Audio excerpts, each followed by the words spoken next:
لمحه فکریان دی، د فکر خبره دی، د سوچ خبره دی. په کوزه جلسهو کې خیبر جلسه کې یوه استاده قتل شوله، زنانه وه، مستوره وه، ښځه وه، خدمات یې کولو، بچیو ته یې تعلیم ورکولو، کلام یې لاس کې ورکولو، علم یې ورکولو، روشنایي یې ورکوله، جهالات نه یې وبسلو. هغه بې دردۍ سره شپې باندې قتل شوه. مو برفور ویلې څه مولا مشکل کشا حیدر اقتدار قول دی سکونا لظالمین خصما وللمظلوم اولا. کونا لظالمین خصما وللمظلوم اولا. همیشه دوپاره د ظالم مقابله وکوئ او مظلوم مدد وکوئ. شاه هم در قتل کې، در شهادت کې، در ظلم کې احساس رسیده وي، بھرپور مذمت کوي. خو عجیبه خبره دا ده چې هغه کوم قاتلانو په سمې ټایم باندې هغه ونیولل شي. ظلم وشولو، زیاتی وشولو، استاد یې څه وشو، معلم یې څه وشو، مستور یې څه وشو، زنانه څه وشولو، هغې کوم قاتل و هغه ونیولل شولو.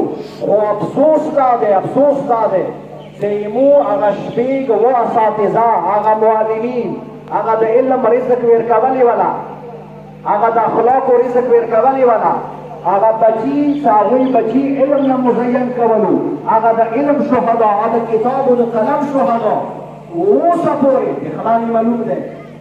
هېڅ کله دا څرګنده خبره دی نه ظالم پټېدای شي، لکه څنګه دغه میرسترګه وریځه څرګنده دیګه، نه مظلوم پټېدای شي. مظلومه خدای څرګندوي، ظالمه خدای څرګندوي. بس اینجی مثال زه صرف متوسط هغه لمانځه کې چې کومه دویمه سوره سوره والشمس وضحاها اینجی تلاوت کوو خدای دپاره نه غواړي هغه یو آیات باندې سوچ وکړئ. د حضرت صالح علیه السلام اوجري ناقه یو کس پاڅېدلو، هغه اوښه یې قتل کړله. إذن بعث أشقاها أقول كي يوكا شقي ترين وتفاصيلو أنا وخي قتل كذا ظلم وكذا وخا زنوار وحضرت صالح عليه السلام تدخ قوم بيدي دوبارا تدخ قوم خير دوبارا يوم معجزة كريمة ساقاي أخرنا وبسريوة تظالم فاصيلو وخي قتل كذا وصالو يأي فدمدم عليهم ربهم بذنبهم فسواها پروردگار عالم أطول قوم باندې عذاب نازل کړ. ټول قوم یې عذاب کې راوستلو. هیڅ څه وجه دی؟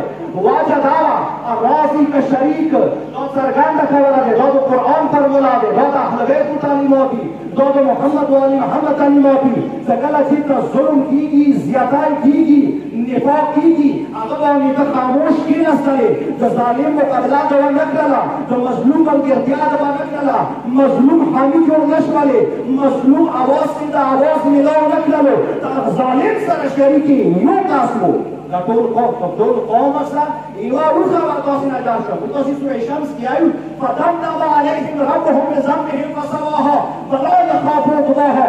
ټول قوم خدای غرق کړلو، تباه کړلو. ولې غرق کړلو؟ چې چونکې ظلم باندې هغوی خاموش کېناستلو.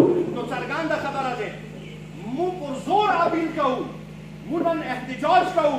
څه پکار دا دی یغو اساتذهو، یغو معلمینو کوم قاتلین دي، کوم هغه ظالمان دي، کومه چوبار دي، کومه کفار دي، څرګند ټولای دی، معلوم ټولای دی.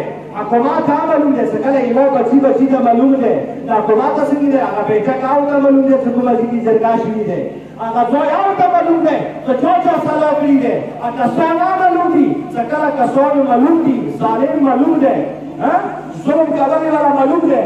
دا حکومتي کینې باندې حمله کړې ده، سکول باندې حمله کړې ده، علم باندې حمله کړې ده، مکتب باندې حمله کړې ده، د علم کور باندې حمله کړې ده. دا سبا ایتو کرنیل تعیین نه کوي، ایتو جنرال تعیین نه کوي، ایتو پولیس تعیین نه کوي. مو حکومت ډېر سنجیدګۍ سره وقار سره یو چې خدای دپاره الله نه وډر شوی، زمانې مولا نه وډر شوی، خشک ناخون یو هغه ظالمان، هغه قاتلین، هغه ظلم کولې والا، هغه صبر کولې والا، هغه جبریات کولې والا چې کوم قاتلین دي، کوم ظالمان دي، د اساتذهو هغه به فوراً ګرفتار شي او کیفر کردار ته دوکې کېږي. فوراً په کار دا دی هغوی ته خپله سزا میلاو شي. انشاءالله موږ به هر وخت کې دا مطالبه کوو، خپله خواري به کوو چې هغه ظالمین، هغه جبار، هغه کفار، هغه ظلم کولې والا چې اساتذهو باندې ظلم کړی دی، نو هر وخت دا مطالبه دی چې هغه به ګرفتار شي، بطريق الموت الرأسي. الصلاة والسلام على محمد أحمد محمد صلى الله